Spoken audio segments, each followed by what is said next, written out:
Okay, it's another nice sunny day today, and another very applicable halachic shaila which comes up in vehicles, and perhaps there's a difference in a self-driving car, a stay lane, cruise control, and that is davening Shemoneh Esray. Can one daven Shemoneh Esray in a car? We already discussed Shema, now we have to move on. Shemoneh Esray, longer. Shemoneh Esray preferably should be done standing. So what's the halacha with Shemoneh Esray? So there's a very interesting Torah. The Torah explains in Siman Daled that someone who is riding on a donkey doesn't need to descend. He doesn't need to come off of his horse or his donkey in order to daven Shemoneh Esrei, even if someone could hold his donkey. Okay, rather he should daven Shemoneh Esrei as he's going on the donkey. Similarly, if someone was sitting on a ship or on a wagon, he should daven while sitting down. Similarly, someone who is traveling on foot, he's a pedestrian, he should daven while he's walking. This even applies, check out this leniency, even if he isn't facing Yerushaliyim, and even if he isn't in a dangerous situation. And what's the reason for this leniency?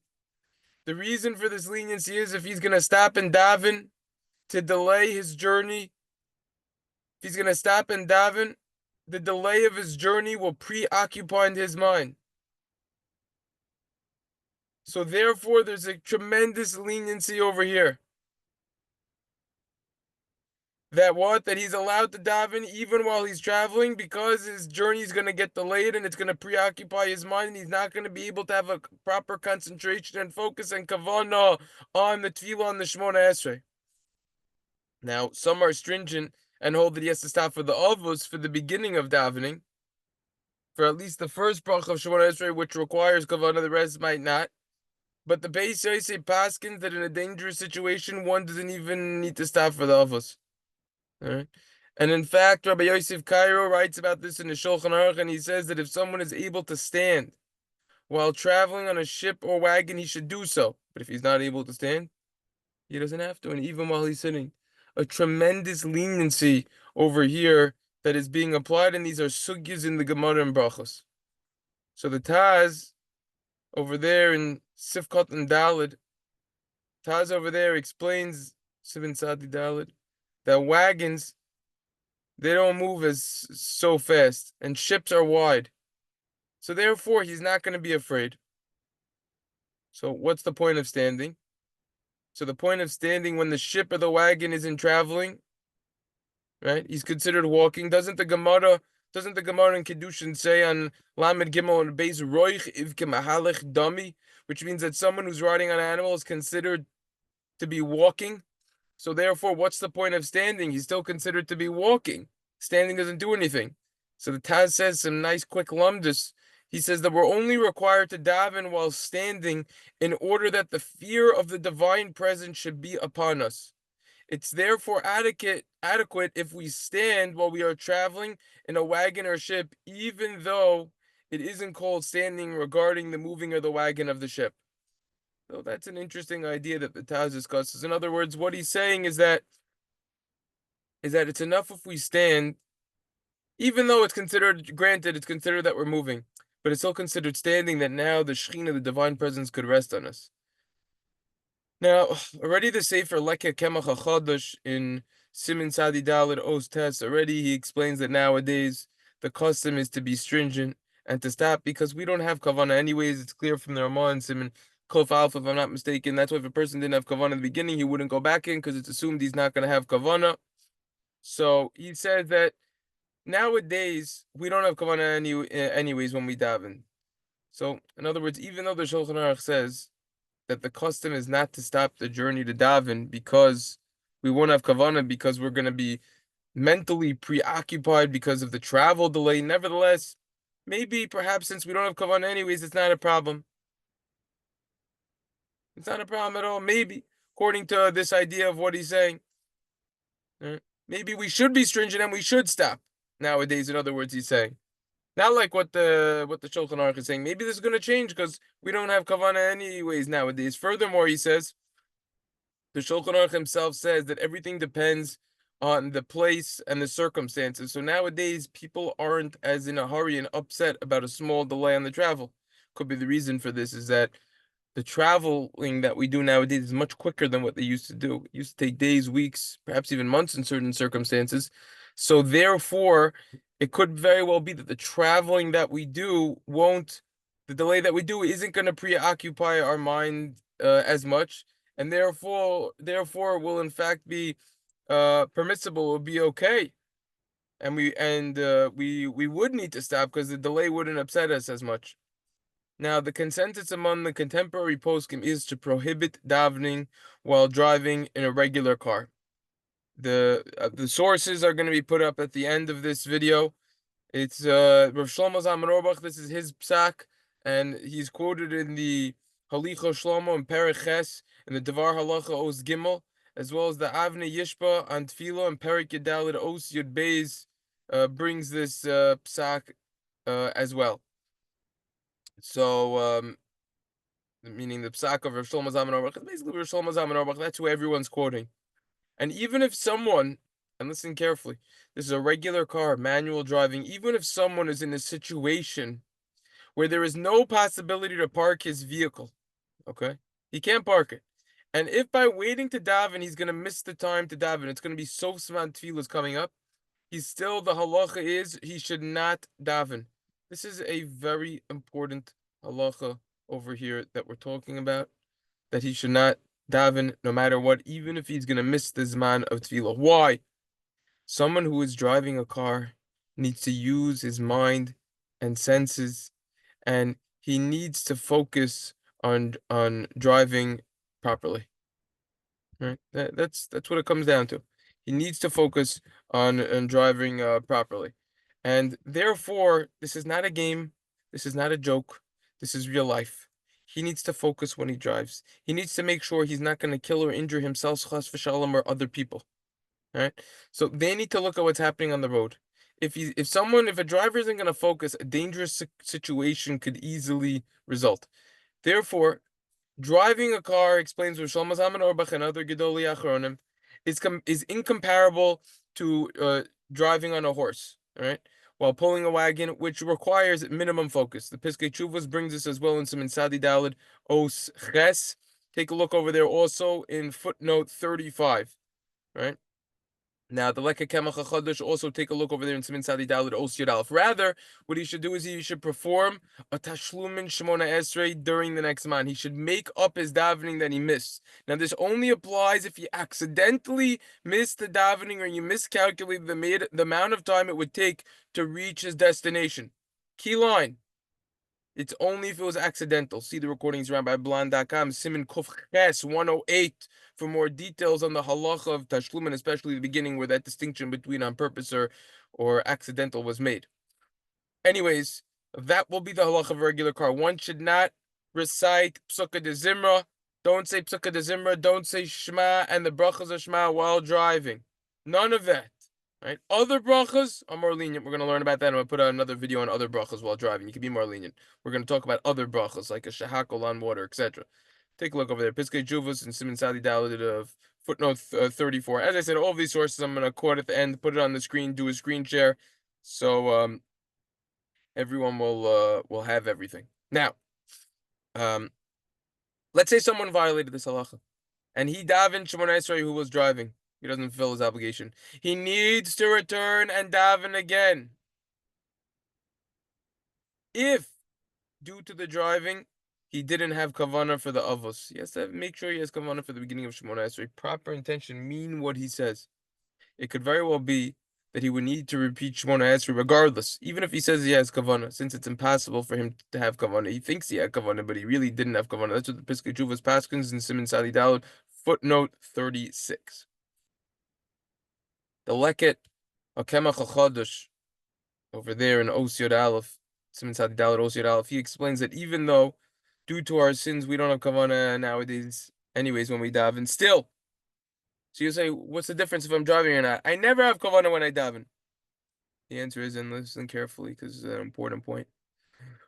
One cannot lichatchila, Meaning a person can't start davening in a situation where there is no possibility that he could have kavana. If he knows from the beginning, before he even gets into Shemoneh Esray, that due to his surrounding environment, he's going to be unable to have proper kavana, then he's not allowed to start davening.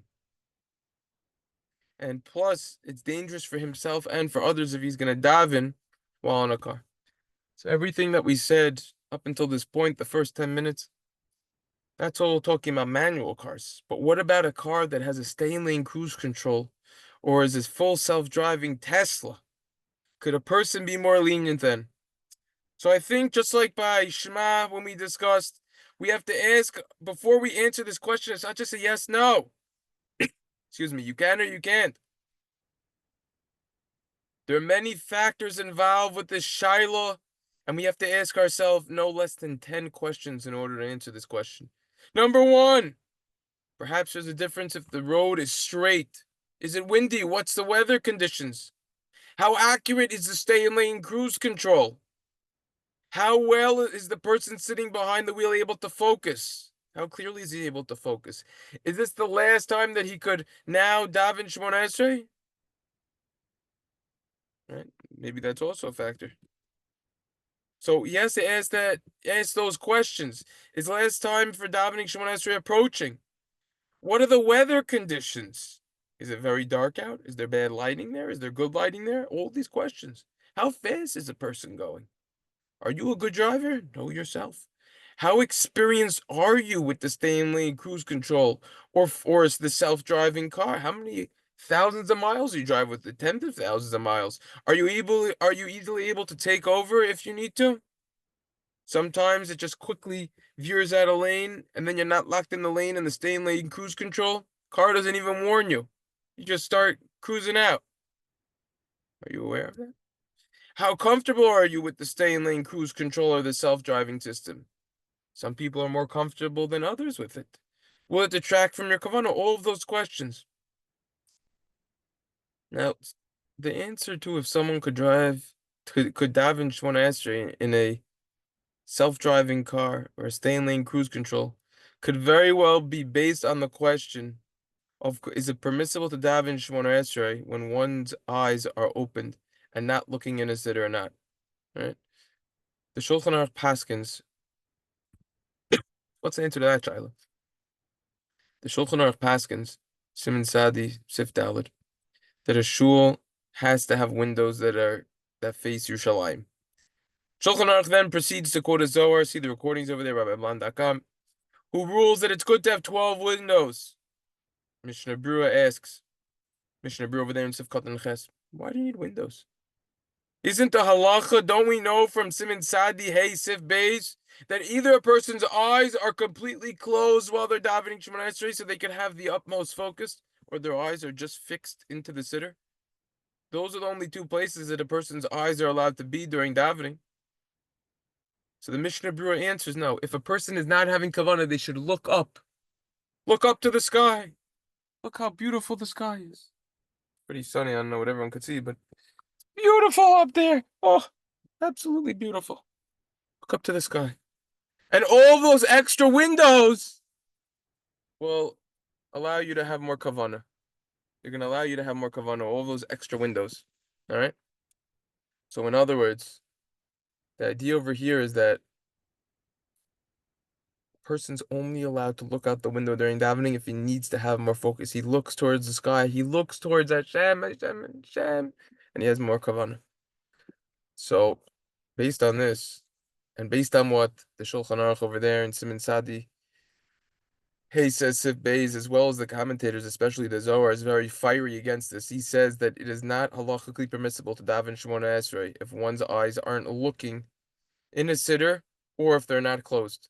So therefore, it's very hard to permit davening Shemoneh Esray in a self-driving car or a car with the stay-in-lane cruise control, which is being used. A completely autonomous vehicle without a steering wheel, that would have a different status. When the cyber cab comes out, or a legit, complete self-driving car, fine. Then you're mamish not doing anything. You're really not doing anything, and you're just like a passenger. In which case, you'd be able to daven in the vehicle. Now, of course, if a person is able to daven before going on the trip, that will be halachically preferable. Or, of course, if he's going to get to his destination, be able to daven like a mensch in shul with the minyan, standing up, etc., he should definitely do that. This shaila is specifically talking about where that option is unavailable for whatever reason it is. Then we are going into the shaila, in which case I find it very hard to permit halachically for a driver, even using a stay in lane cruise control or a full self-driving car, to be able to daven Shemoneh Esray, because the problem is the eyes. Shema, maybe there could be more of a leniency. Shema, we didn't discuss in that video, but I wanted to add in, maybe if he knows that the red light that he's sitting at is 1 minute, fine, he could do it at the red light. But we really weren't talking about red lights, we were talking about highways. That's when this was most relevant.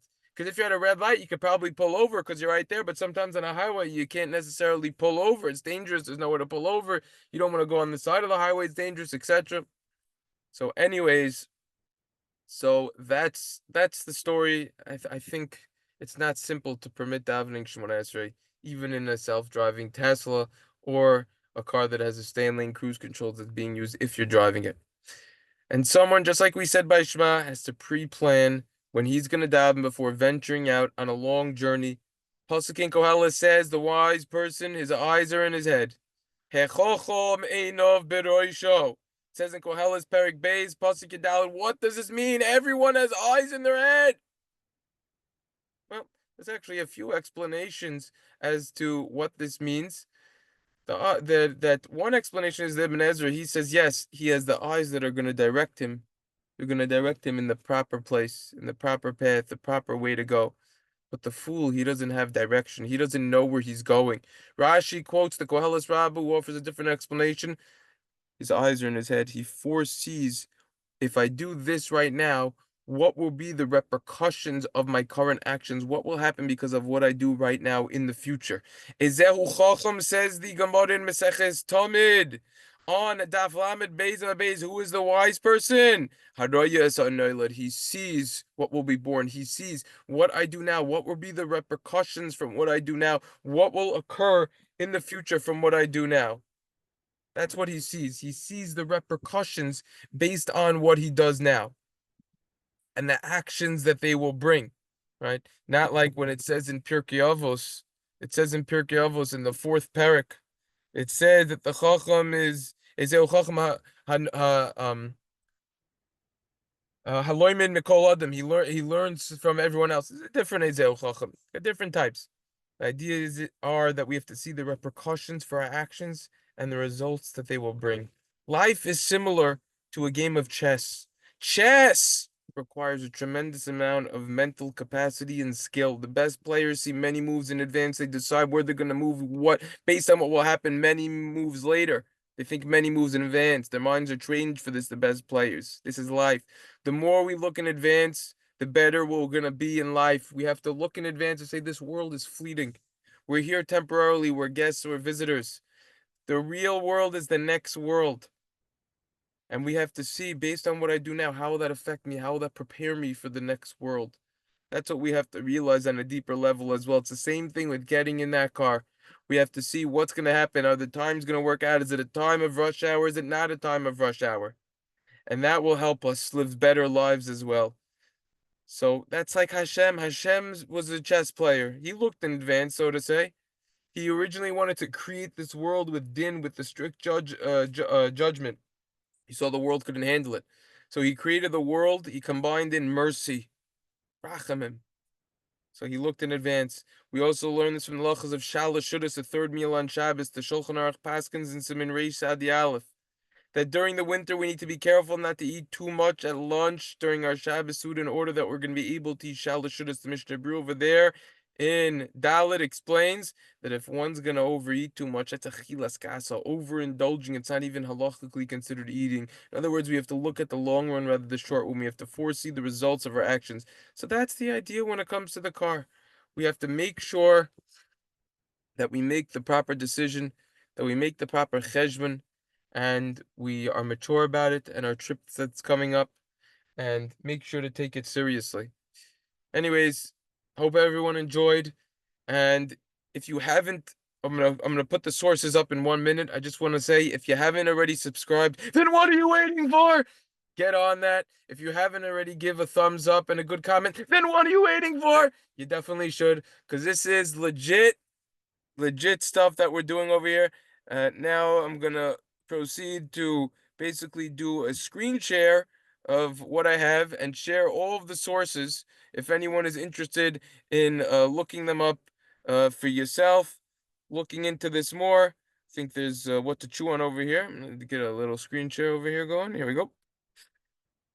Okay, welcome to my screen. So we'll first start with the Avnei Yeshba. This is the Shilas and Juvas. All right. Here it is, what he says over there. There's a little footnote. That's the footnote of Shlomo Zalman Auerbach that you need to know. All right. Next source. Halicha Shlomo. This is one that gets quoted all over the place. Halicha Shlomo. Right over here. Here's his psak and the Davar Halacha Gimel.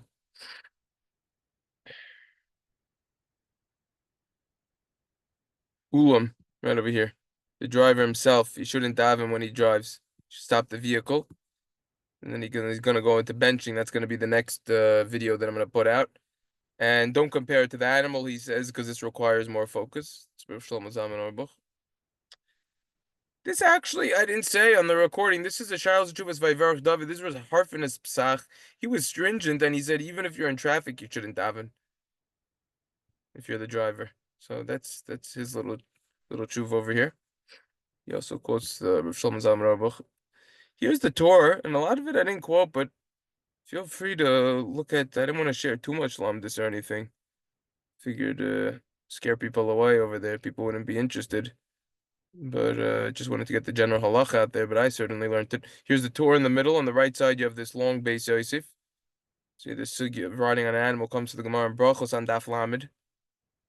All right, got everything over there. All the Rishonim is going to bring. Very nice Beis Yosef over here. I really enjoyed going through this.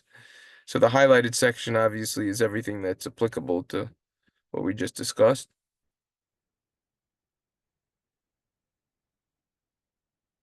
Okay, that's the Beis Yosef. Here's the Leket HaKemach HaChodesh, which also I got an immense pleasure from learning this. It's very enjoyable. Leket HaKemach HaChodesh. This is actually an older sefer from around 60 years ago or something. Here's that one psak over there. Here's Osion Aleph. Here's the beginning also, if you want to see the whole thing. This is just easier in terms of from a time perspective than making PDF files, attaching it to the Google Drive, and then loading it in the description of the video, which I've never done, and I don't really know how to do, and I don't want to start paying for memory on the Google Drive, and this is just quicker. So I feel like most people don't even care about looking up this farm anyways. They just want to hear what I'm saying and what I'm quoting from. Here's the Mishnah Berurah in Siman Sadi. Most people who do want to look stuff up, they probably are able to look it up themselves, except for a certain Charles and Chuvas farm that are hard to get if they don't have the Otzar Chachma, which makes sense not to have. It's like $2,000. What an amazing tool, by the way. This is the psak of the Mishnah Berurah who said, with the windows open, you have the windows when you don't have kavana, you look up. Ultra Chachma, amazing. 120,000 svarm for $2,000. What an amazing deal. You know what that costs to buy every single sefer? It costs $2 million. Do the math on your savings. This is also the Mishnah Berurah. I didn't quote from this though. I don't think so. Yeah, I don't think I quoted it. No. Okay, this is the Mishnah Berurah himself. Sadi Dalid. Here's the Shulchan Aruch over here. If you are on your animal, you don't need to descend. Sif Dalid over there. Here's the Mishnah Berurahs on it. You didn't really add much. I mean, after you learn the Torah and Shulchan Aruch with the Mefarshim, usually you'll see there aren't so many Chidush in the Mishnah Berurah. It depends on the place, but most people don't even get to that level of learning anyways, where they're learning the Torah and Shulchan Aruch with all the commentaries. But it is definitely an enjoyable thing to do. Kind of ranting while sharing these sources. Magen Avram. Here's the Magen Avram. That was a distinction of the Magen Avram. Okay. There's no reason to quote that nowadays. Here's the Taz over here. This is a nice explanation from the Taz. Also very enjoyable Taz. Taz is great.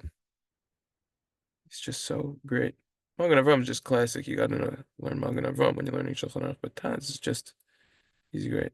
Okay, so that's the Shulchan Aruch. Everyone probably has access to that anyways. Here's the Piskei Teshuvos. This is important psak halacha l'maisa cars nowadays from Yerushaliyim Zaman Orbach. Here's in the middle of the os. Got that. And here's the end. And here is the footnote. Okay, so everyone should have a wonderful day. Stay safe out there and keep up the good work. Everyone should be blessed. Have a wonderful day.